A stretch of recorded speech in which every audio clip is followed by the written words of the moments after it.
In the previous chapter of the story of Nal and Damayanti, we learned how Damayanti used the resources of her father's kingdom and located Bahuk.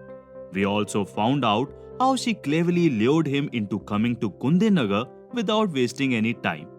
In the final chapter of this love saga, we will celebrate their reunion and conclude the story. King of Vidarbha, Bhima greeted King Rituparn of Ayodhya in his private assembly and made necessary arrangements for his dinner and stay. King Rituparn was surprised that there were no other guests in the capital, nor were there any other arrangements resembling a Swamvar assembly expected the next day morning. King Bhimak had no clue that Rituparn was visiting Damayanti's Swamvar and asked, "O king, what brings you here to our humble abode?" Realizing that there is no Swamvar being held, he said, "I was passing by and thought I should seek your blessings." Bhimak obviously sensed there was more to it than King Rituparn was letting on.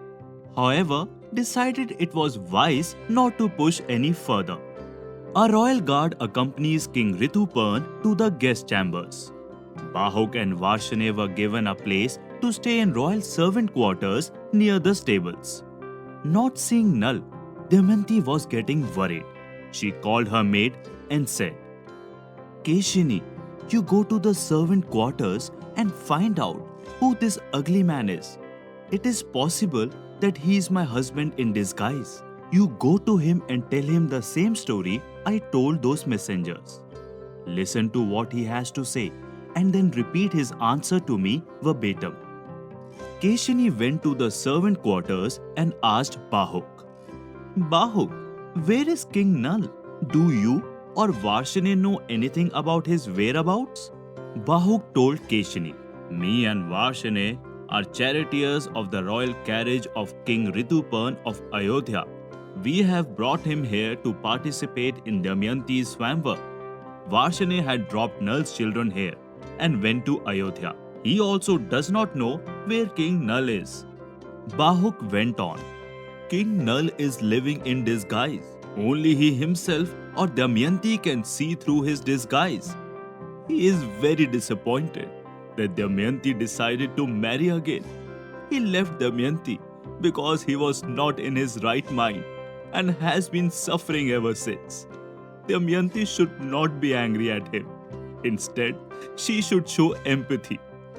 He could not say any further and started crying. Keshini went back to Damayanti and narrated the entire incident to her. Hearing this, Damayanti was almost certain that Bahuk is Nal. She told Keshini, "You go back to servant quarters and keep an eye on Bahuk. Observe his every behavior very carefully." Keshini did as she was told and observed Bahuk for some time. Afterwards, she came back to Damayanti and said, "Oh princess, this Bahuk is no ordinary man. He has some extraordinary abilities. When he picks up an empty pot, it gets filled with water on its own. He doesn't need to light fire. He just picks up a piece of grass and it catches fire on its own. Not only this, when he picks up dry flowers, they become fresh again. I have never seen anyone who can do these things." Damayanti was certain that it is Nal only who is disguised as Bahuk. She asked Keshini to do one final task. "Keshini, you have helped me a lot. Now I ask you to do one more task for me. Take my children Indrasen and Indrasena to Bahuk." When Bahuk saw Indrasen and Indrasena, he got emotional. He hugged both kids and started crying. He looked at Keshini and said, "Oh Keshini, these kids are almost the same age as my children. That is why I got emotional meeting them. Please go now and take these kids with you. You should not come here again and again." Keshini went back to Damayanti and told her everything. Damayanti called her mother and said, "Mother, I had the suspicion that this charioteer Bahuk is my Nal. I have tested him through Keshini and now I have no doubt in my mind that it is King Nal only living in disguise. Now I want to test him myself. Please allow me to visit the servant quarters or arrange for Bahuk to come here. With permission from King Bhimak, the queen mother called for Bahuk. When Bahuk saw Damayanti, his eyes got filled with tears. Damayanti also started crying and said, "Oh Bahuk, once upon a time there was a great man who left her wife in her sleep in the middle of nowhere. Have you seen him anywhere? The wife did no wrong. Neither she gave her husband any reason to leave her. Yet he left. Have you met that man?" Tears started falling from Damayanti's eyes. Looking at her in such a state, Bahuk could not stop himself and said, "Oh my dear, I did not want any of this to happen. It was Kaliyug who influenced me to do all these unfortunate things. You need not to worry now, since Kaliyug is out of me now. I am here for you only. The moment I heard the news of your second Swamvar, I came here as fast as I could. Now tell me one thing. What possessed you to go for a second marriage?" Damayanti said with folded hands, "O noble king, you should not blame me like this, for there is no Swamvar. You know very well that I chose you over gods, so there is no question of me marrying again. I am still devoted to you. I concocted this second Swamvar story only to bring you to Kundinagar. I knew there is only one who can cover this long distance so fast. There was no other purpose to it." Hearing Damayanti's explanation, Bahuk wore the clothes given to him by Karkotak and came back to his earlier handsome self. Seeing him back in his old form, Damayanti lovingly hugged him. Next day morning, a public announcement was made in the kingdom informing everyone of the return of their son-in-law Nal. Entire Vidarbha kingdom started celebrating his return and reunion with Damayanti.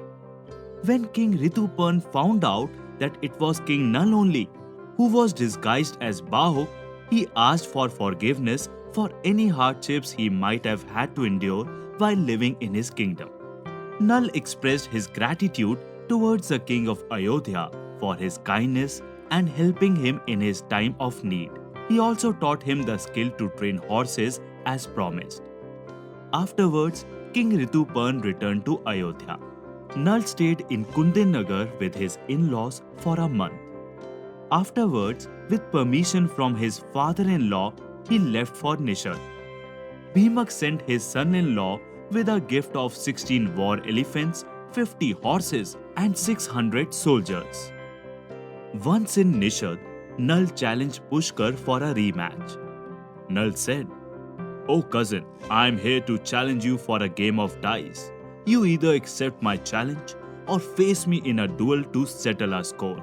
Pushkar, overconfident about his victory, again accepted the challenge and said, "Oh, looks like you have found some wealth.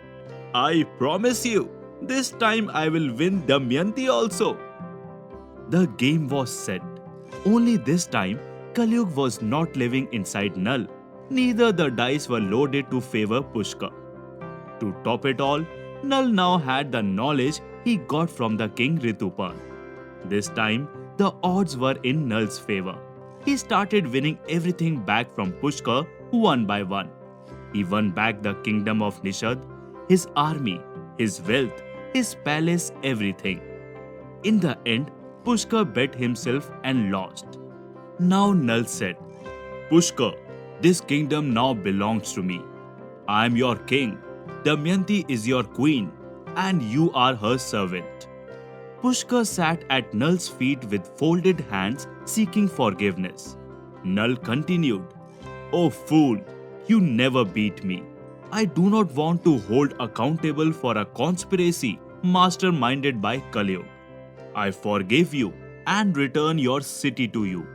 I wish you to live your life in peace with happiness."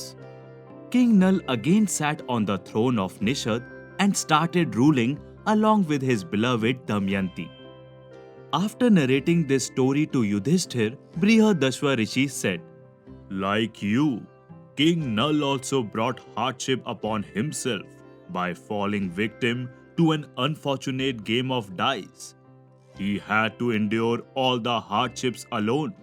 You at least have your brothers and wife for company.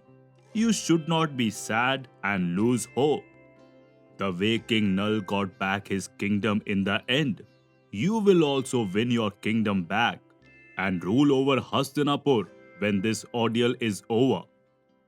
Kalyug blessed King Nal that whoever narrates or listens to the story of Nal and Damayanti will be free from the evil influence of Kalyug.